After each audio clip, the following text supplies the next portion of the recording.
Place the Drywise as close as possible to the printer. Plan the path from the Drywise to the printer's extruder. Roughly measure the lengths of PTFE tubing required and cut them to size. Install the PTFE tubes, making sure they are fully inserted.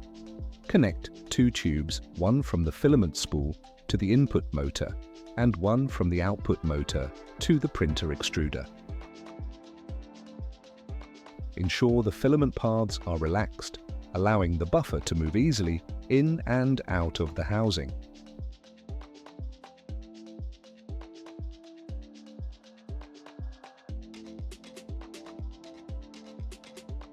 This setup applies to the X1C, Prusa Core 1, Ultimaker S7 and Raise 3D Pro 3 printers.